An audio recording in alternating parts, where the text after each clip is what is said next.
ভারতের আসামের একটা প্রত্যন্ত স্লুইস গেট। ভাবুন তো, মধ্যরাতের নিস্তব্ধতা যেখানে ভেঙে দেয় হাড়হিম করা আতঙ্ক। চলুন আজ আমরা এক প্রত্যক্ষদর্শীর জবানবন্দিতে শোনা এক অদ্ভুত অলৌকিক অভিজ্ঞতার একেবারে গভীরে যায়। আমাদের এই অনুসন্ধানটা শুরু হবে সেই অভিশপ্ত জায়গাটা থেকেই যেখানে এই ভয়ঙ্কর ঘটনাটার জন্ম হয়েছিল। জায়গাটা হলো জিনারি নদীর ধারে ছোট্ট একটা গ্রাম, আর সেই গ্রামের মানুষ এক অদ্ভুত সমস্যার মধ্যে পড়েছিল। গল্পটা কিন্তু কোনো কাল্পনিক জায়গায় ঘটছে না। এটা আসামের গোয়ালপাড়া জেলার একটা আসল গ্রাম।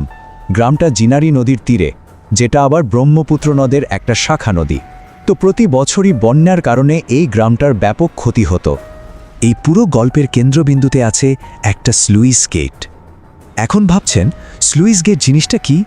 এটা আসলে জলের স্রোত কন্ট্রোল করার জন্য একটা বিশাল গেট বা দরজার মতো। বিশেষ করে বন্যা ঠেকানোর জন্য এটা বানানো হয়েছিল।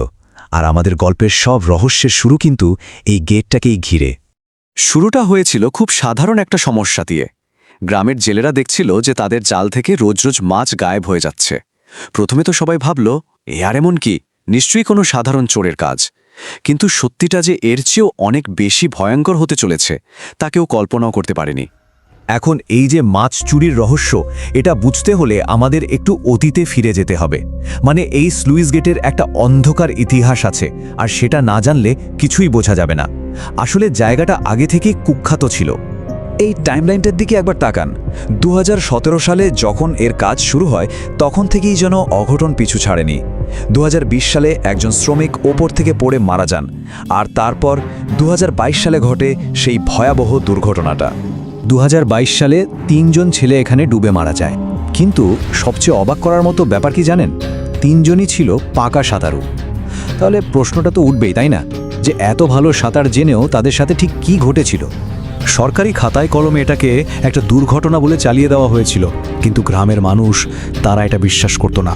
তাদের মনে হয়েছিল এর পেছনে অন্য কোনো অশুভ শক্তি আছে।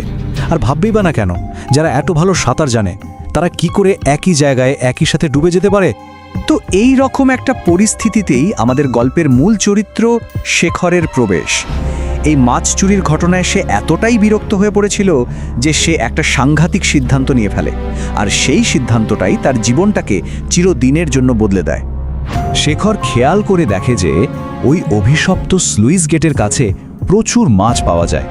অন্য জেলেরা ভয়ে ওদিকে ঘেঁষেও না, কিন্তু শেখরের মাথায় তখন লোভ কাজ করছিল। সে ভাবল, যদি সে একাই ওখানে জাল ফেলতে পারে তাহলে তো কেল্লাফাতে একাই সব মাছ ধরে ফেলবে। শেখরের প্ল্যানটা ছিল খুবই সাধারণ কিন্তু সাংঘাতিক ঝুঁকির। সে ঠিক করল একেবারে একা যাবে, তাও আবার ভোরের আলো ফোটার আগেই, যাতে গ্রামের অন্য কেউ বা সেই চোর তাকে দেখে না ফেলে। সে আসলে ভেবেছিল সে চোরকে ফাঁকি দিচ্ছে, কিন্তু সে জানত না যে সে নিজেই একটা গভীর ফাঁদে পা দিতে চলেছে। লোভে আর উত্তেজনায় শেখরের ঘুম ভেঙে যায় সেই দিন রাত 2:30টার দিকেই। তার স্ত্রী অবশ্য এত রাতে যেতে বারণ করেছিলেন, কিন্তু কে শোনে কার কথা? ভোর 5:15 নাগাদ যখন তার স্ত্রী ঘুমিয়ে পড়েছিলেন, শেখর আর লোভ সামলাতে পারল না, বেরিয়ে পড়ল। তার মন কিন্তু বারবার বলছিল যে কাজটা ঠিক হচ্ছে না, কিন্তু সে সেই ষষ্ঠ ইন্দ্রিয়ের ডাককে পাত্তা দিল না। এখন আমরা গল্পের সেই পর্যায়ে ঢুকছি যখন একটা সাধারণ ভয় ধীরে ধীরে এক মারাত্মক বিভীষিকায় পরিণত হবে। স্লুইস গেটের কাছে পৌঁছেই শেখর টর্চের আলো ফেলল, আর দেখল তার চালের কাছে কেউ একজন দাঁড়িয়ে আছে। সে তো ভাবল, যাক, চোরকে একেবারে হাতে নাতে ধরে ফেলেছে। কিন্তু সে তখনও ঘুণাক্ষরেও টের পায়নি যে সে কিসের মুখোমুখি হতে চলেছে। এরপর শেখর যা দেখল তা এক কথায় ভুতুড়ে। সে যখনই লোকটার দিকে টর্চ ফেলছে, লোকটা একেবারে পাথরের মূর্তির মতো স্থির হয়ে যাচ্ছে। আবার যেই টর্চের আলো সরাচ্ছে, সঙ্গে সঙ্গে সে জাল থেকে মাছ তুলে নিচ্ছে। এই অদ্ভুত অস্বাভাবিক আচরণ দেখে শেখরের শির দ্বারা দিয়ে একটা ঠান্ডা স্রোত বয়ে গেল। শেখর এবার আর নিজেকে সামলাতে পারল না। রেগে গিয়ে চিৎকার করে উঠল, কে রে তুই? আমার মাছ চুরি করছিস কেন? কিন্তু ওপার থেকে কোনো উত্তর এলো না, একদম চুপ। এরপর সে রেগে গিয়ে একটা পাথর তুলে লোকটার দিকে ছুঁড়ে মারল, আর ঠিক তখনই সেই মূর্তিটা তার দিকে ঘুরল। মূর্তিটা ঘোরার সাথে সাথে শেখর যা দেখল তা তার রক্ত জল করে দেওয়ার জন্য যথেষ্ট ছিল। সাদা চাদরে ঢাকা সেই লোকটার মুখটা ছিল বীভৎস, মনে হচ্ছিল যেন কোনো হিংস্র জন্তু কামড়ে ছিঁড়ে নিয়েছে। এই দৃশ্য দেখে শেখর আর এক মুহূর্ত দাঁড়ায়নি। ভয়ে পাগল হয়ে সে মাঠের দিকে দৌড়াতে শুরু করল। প্রায় 100 মিটার দৌড়ানোর পর সে একটা হোঁচট খেয়ে পড়ে গেল। যখনই সে ওঠার চেষ্টা করছে, কেউ একজন তার পাটা চেপে ধরল। কোনো মতে পা ছাড়িয়ে সে আবার দৌড়াতে শুরু করল, কিন্তু কয়েক পা যেতেই এবার তার হাতটা অন্য কেউ খপ করে ধরে ফেলল। এবার সে যা দেখল তা আগেরটা চেয়েও ভয়ঙ্কর। একটা লোক যার শরীরের প্রায় পুরোটাই পোড়া, দগদগে ঘা। ভয়ে শেখর তার হাতে থাকা কাটারি দিয়ে সেই হাতে একটা কোপ বসিয়ে দিল, আর সঙ্গে সঙ্গেই সেই মূর্তিটা উধাও হয়ে গেল। শেখর কোনো মতেই সেই রাত থেকে পালিয়ে তো বাঁচল, কিন্তু সেই রাতের বিভীষিকা তার পিছু ছাড়েনি। বাড়ি ফিরে আসার পরেও সেই আতঙ্ক তাকে এক মুহূর্তের জন্য শান্তিতে থাকতে দেয়নি। সে প্রায়ই রান্নাঘর থেকে বাসনপত্র আছড়ে পড়ার মতো বিকট শব্দ পেত, কিন্তু সবচেয়ে অদ্ভুত ব্যাপার হলো তার স্ত্রী পাশে শুয়ে থেকেও কিছুই শুনতে পেতেন না।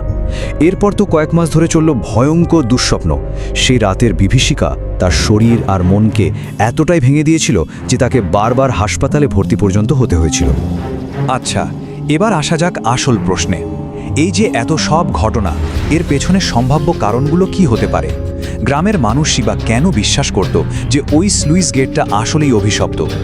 এখানে মূলত দুটো সম্ভাবনা উঠে আসছে। প্রথমটা হলো 2020 সালে যে শ্রমিকটা গেট থেকে পড়ে মারা গিয়েছিল, এটা তার অতৃপ্ত আত্মা হতে পারে। শেখর যে পোড়া শরীরটা দেখেছিল সেটার সাথে এই ঘটনাটা মিলে যায়। দ্বিতীয় সম্ভাবনা হলো 2022 সালে ডুবে যাওয়া সেই 3 জন সাঁতারুর আত্মা। শুধু তাই নয়, অন্য গ্রামবাসীরাও নাকি ওখানে মাঝে মাঝে 30 ফুট লম্বা ছায়া আর টকটকে লাল চোখ দেখেছে বলে দাবি করে। শেষ পর্যন্ত এই গল্পটা আমাদের একটা গভীর প্রশ্নের সামনে এনে দাঁড়ায়। কোনো জায়গায় যদি কোনো মর্মান্তিক ঘটনা ঘটে, তাহলে সেই জায়গার কষ্ট বা দুঃখ কি চিরকালের জন্য সেখানকার বাতাসে মিশে থাকে? এর উত্তর হয়তো আমাদের কারোরই জানা নেই, কিন্তু শেখরের এই ভয়ঙ্কর অভিজ্ঞতা আমাদের অন্তত একবারের জন্য হলেও এটা নিয়ে ভাবতে বাধ্য করে।